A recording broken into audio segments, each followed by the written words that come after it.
নিচে বলেছেন, ওমর রে তোমরা কিছু বইলো না, ওমর রে তোমরা গালি দিও না, কারণ এই ওমর আমি আল্লাহর কাছ থেকে চেয়ে নিয়েছি। সুবহানাল্লাহ। বাড়িতে গিয়ে বললেন, ওমর রে গালি দিও না, ওমর রে তোমরা ধমক দিও না, এই ওমর সাধারণ কোনো ওমর নয়, এইটারে আমি আমার আল্লাহর কাছ থেকে চেয়ে নিয়েছি। সুবহানাল্লাহ বলবেন না? রাসূলের গদ্দান থেকে মাথা আলাদা করার জন্য রওনা দিয়েছিলেন। নিজের বোনের বাড়িতে গিয়ে বোনেরে মারলেন, বোনেরে কাটলেন, দেখলেন একটা চামড়ার উপরে কোরআনের একটা আয়াত লেখা। এইটা পড়েই ওমর রাদিয়াল্লাহু তাআলা আনহুর কলিজার ভিতরে ঈমানের ধাক্কা দিয়ে দিলেন। তিনি কে? আরো জোরে বলেন, তিনি কে? ছুটলেন রাসূলের দিকে। আমির হামজা তিনি বলছেন, ভাতিজা ওমর আসতেছে, তুমি ভিতরে চলে যাও, আমি এটারে সামাল দিতেছি। রাসূল বলতেছেন, চাচা শান্ত হন, ও আজকে আসতেছে তরবারি, আজকে আমার বিরুদ্ধে যাবে না, এই তরবারি ইসলামের পক্ষে আজ থেকে কাজ করা শুরু করে দেবে। চাচা টেনশন নাই, পেরেশান নাই, শান্ত হয়ে যান, কোনো টেনশন কোনো পেরেশান করার কোনো প্রয়োজন নাই। ওমর রে আসতে দেন। 40 থেকে 42 জন নবী সাহাবীদেরকে নিয়ে ঘরের ভিতরে বৈঠকে কথা বলছিলেন। In the meantime Umar রাদিয়াল্লাহু তাআলা আনহুকে সাহাবীরা দেখতে পেলেন। রাসূলকে বললেন, নবী গো, আপনি এবার ভিতরের রুমে চলে যান, আমরা ওমরকে সামাল দিব। নবী বললেন, সামাল দিতে হবে না, ওমর রে সামাল দিয়েছেন তিনি কে? সামাল দিতে হবে না, ওমরকে সামাল দিয়েছেন আল্লাহ নিজেই। 40 জন সাহাবী দুই দিকে ভাগ করে মাঝখান দিয়ে নবী ওমরের জন্য রাস্তা করে দিলেন। ওমর রাদিয়াল্লাহু তাআলা আনহু দৌড় দিয়ে আসছেন, জুরে জুরে আসছেন। আসতেই ওমর রাদিয়াল্লাহু তাআলা আনহুর হাতের তরবারি নবীর পায়ের কাছে রেখে দিয়ে রাসূলকে জড়িয়ে ধরে বললেন, ইয়া রাসূলুল্লাহ, আপনি আমাকে মাফ করে দেন, আর আপনি আমাকে আপনার দলে গ্রহণ করে নেন। কালেমা পড়িয়ে দেন, লা পড়েন, লা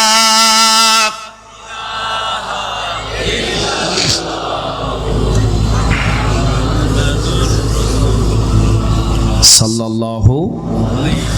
কালেমা পড়লেন। নবী বললেন, ওমর আজ থেকে তুমি মুসলমান ওমর, তবে কালেমাটা গোপন রেখে দিও। কি রেখে দিও? জোরে বলেন, কি রেখে দিও? গোপন। গোপন একটা জিনিস হাতিয়া দিলাম, আমরা অনেক সময় বলি না, এটা গোপনে রেখে দিও, কাউরে জানায়ও না, বলি না?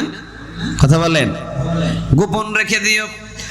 ওমর রাদিয়াল্লাহু তাআলা আনহু তিনি বললেন, নবী আমি গোপন রাখবো মানে বুঝি নাই, কি গোপন রাখবো নবী? কি গোপন রাখার জন্য আপনি আমাকে বলছেন? রাসূল বলছেন, ইসলামের পরিস্থিতি এখনো তেমন ভালো না, প্রতিদিন সাহাবীদেরকে ধরে, প্রতিদিন সাহাবীদেরকে মারে, প্রতিদিন সাহাবীদেরকে অত্যাচার করে। ওমর রে, ইসলামের পরিস্থিতি এখনো ভালো হয় নাই, তোমাকে যে কালেমা পড়িয়েছি এই কালিমাটা তুমি গোপন রেখে দিও। ওমর দাঁড়িয়ে বললেন, নবী ওমর কালেমা পড়েছে আর আপনার কোনো ভয় নাই? ও নবী, আমি ওমর কালেমা পড়েছি আর আপনার কোনো ভয় নাই। আমি দেখতে চাই এই মক্কার ভিতরে কোন বাপের বেটা আপনার সামনে দাঁড়ায়। আল্লাহু আকবার, লিল্লাহে তাকবীর, লিল্লাহে তাকবীর, নারে তাকবীর।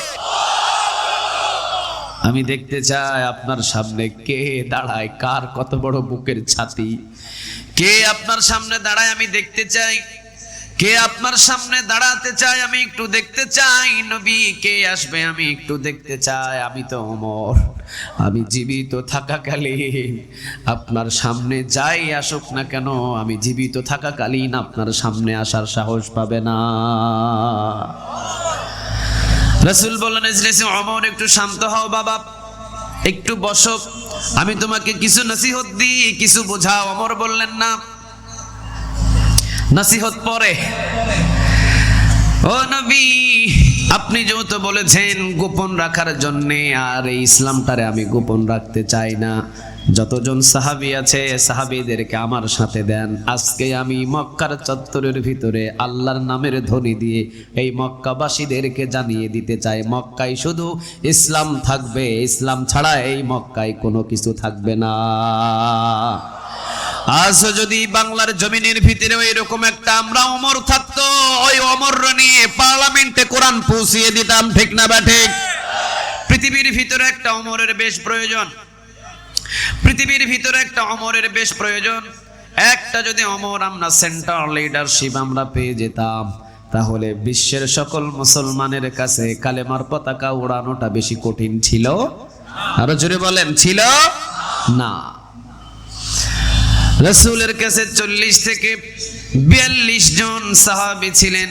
ওমর বললেন, নবী এই 40 থেকে 42 জন সাহাবীরে আমার সাথে দেন, আর আমি মক্কার চত্বরের ভিতরে গিয়ে 40 থেকে 42 জনকে একসাথে নিয়ে আমি মক্কার ভিতরে একটা ভাষণ দিতে চাই, আর সবাইকে জানিয়ে দিতে চাই আজকে ওমর কালেমা পড়ে মুসলমান হয়েছে। রাসূল বললেন, কি কও তুমি, কি কও? শান্ত হও। এমনি মার খাইতে খাইতে সাহাবীদের পিঠে চামড়া নাই, শান্ত হও। না, শান্ত হব না। ওমর রে যে আল্লাহ কবুল করেছে, ওই ওমর রে শান্ত করার মতো এই মক্কার চত্বরে আর কারো ক্ষমতা নাই। আপনি কি সত্য নবী নয়? রাসূল বলেন, হ্যাঁ আমি সত্য নবী। আমার আল্লাহ কি সত্য রব নয়? হ্যাঁ, তোমার আল্লাহ সত্য রব। সত্য নবী যদি আমার সাথে থাকে, সত্য আল্লাহ যদি আমার সাথে থাকে, এই ওমরকে ঠেকানোর মতো এই মক্কার চত্বরে পৃথিবীর কারো ক্ষমতা নাই। আমরাও পরিষ্কার করে বাংলার জমিনের ভিতরে জানিয়ে দিতে চাই, সত্য কোরআন যদি আমাদের সাথে থাকে, সত্য কোরআন যদি আমাদের সাথে থাকে, বাংলাদেশের জামাত ইসলামকে ঠেকানোর মতো পৃথিবীর কারো ক্ষমতা নাই।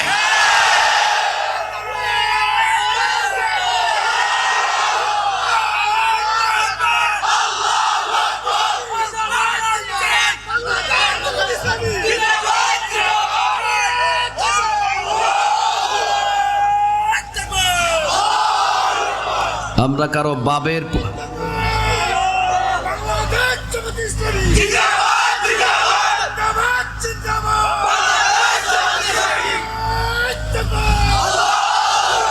আল্লাহ তুমি কবুল করো, বলেন আমিন।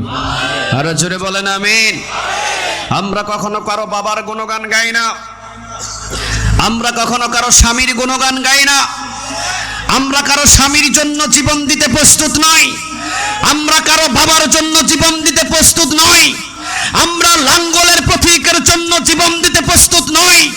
আমরা তার জন্য জীবন দিব যিনি আমাদেরকে জীবন দিয়েছেন, ঠিক না ঠিক?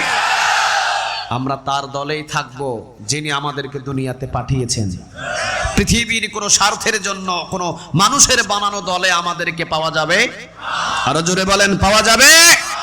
এই জন্য ওমর রাদিয়াল্লাহু তাআলা আনহু সেই দিন বলেছিলেন, আমি আল্লাহ যেহেতু আমি সত্য রব পেয়েছি, আপনি মুহাম্মদ যেহেতু সত্য নবী পেয়েছি, এই ওমর সত্য কথা বলবে মক্কার চত্বরে।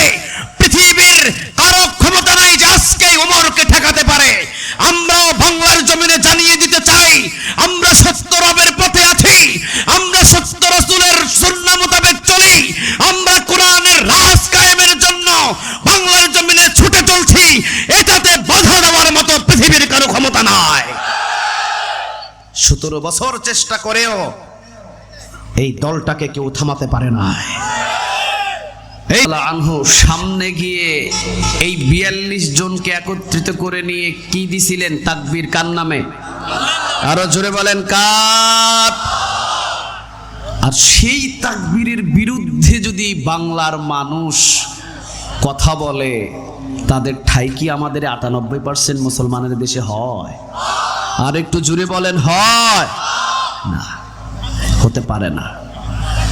জুলুম যাই করবে আমাদের পক্ষ থেকে শাস্তি নয়, আল্লাহর পক্ষ থেকে শাস্তি আসবে, ঠিক না ঠিক? আল্লাহ রাব্বুল আলামিন আমাদেরকে ধৈর্য নিয়ে একটু কোরআন থেকে কথা শোনার তৌফিক দান করুক, বলেন আমিন। তাহলে এই কোরআনের সাথে যদি আমাদের সম্পর্ক হয়, ওমরের মতো সম্মান মর্যাদা বাড়িয়ে দেন তিনি কে? রাসূল এই ওমরকে দেখে যখন দেখলেন মক্কার চত্বরের ভিতরে 40 থেকে 42 জনকে নিয়ে ওমর যখন তাকবীর দিয়ে দিলেন, তাকবীর দেওয়ার সাথে সাথেই রাসূল সাল্লাল্লাহু আলাইহি সাল্লামের মুখের ভিতরে একটা হাসি ফুটেছে। ওমর এবার দাঁড়িয়ে 3 কথার একটা বয়ান দিলেন। 3 কথার একটা বয়ানে সারা মক্কাকে তিনি কাঁপিয়ে ফেলেছে। বয়ান যদি জানে, হুঙ্কার যদি দেয়, ওই 2 মিনিটেই হুঙ্কার দিয়ে সারা দেশ কাঁপাতে পারে। ঘন্টার পর ঘন্টা লাগে। কথা বলেন, লাগে?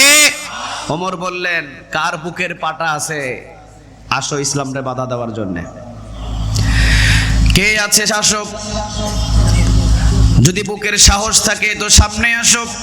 কোন মা সন্তান হারাবে সেই সন্তানকে আমার সামনে পাঠাও। কার বাবা কে সন্তানকে এতিম বানাবে আমার সামনে আসো। একের পর এক বলে ওমর রাদিয়াল্লাহু তাআলা আনহু ভাষণ দেওয়া শুরু করলেন। আর ওমর বললেন, আজ থেকে আমার হাতে যে তরবারি তোমরা দেখছো, 100 লাল উটের বিনিময় মুহাম্মাদের গদ্দান থেকে মাথা কাটার জন্য আমাকে তোমরা পাঠিয়েছিলে। মনে রেখে দিও, আজ থেকে ওমরের এই তরবারি ইসলামের পক্ষে কাজ করা শুরু করেছে। রাসূল যখন খুশি হয়ে গেলেন, ওমর রাদিয়াল্লাহু তাআলা আনহুকে রাসূল বললেন, ওমর তুমি তো শুধু ওমর নও, তুমি হলো ওমরে ফারুক। সুবহানাল্লাহ বলবেন না? তুমি শুধু ওমর নাও, তুমি ওমরে ফারুক। তুমি সত্য এবং মিথ্যার ভিতরে পার্থক্যকারী। আবু জেহেল সামনে এসে দেখেন ওমর ইসলামের নিয়ে কথা বলছেন, ইসলামের পক্ষে চলে গেছেন। আবু জেহেল যখন দাঁড়িয়ে আছেন, ওমর এবার সামনে ডাকছেন আবু জেহেলকে। ওমর বলছেন, আবু জেহেল, সাহস যদি থাকে আজকে ইসলামের বিরুদ্ধে কথা বলে দেখো। গদ্দান থেকে মাথা ছোটানোর জন্য ওমরকে কেউ আটকাতে পারবে না। কবুল করে কে? আরো জোরে বলেন, কে? নবী একদিন বলে দিলেন, লাউকানা নাবিয়্যুম মিন বা'দি লাউকানা ওমর। আমার পরে কোনো নবী নাই, আমার পরে কোনো রাসূল নাই। যদি আমার পরে নবী হিসাবে দুনিয়াতে কেউ আসতেন, ওমরকে নবী বানায়া দিতেন। তিনি কে? কোরআন মানার জন্য ওমরের সম্মান বাড়িয়ে দিলেন। তিনি কে? আরো জোরে বলেন।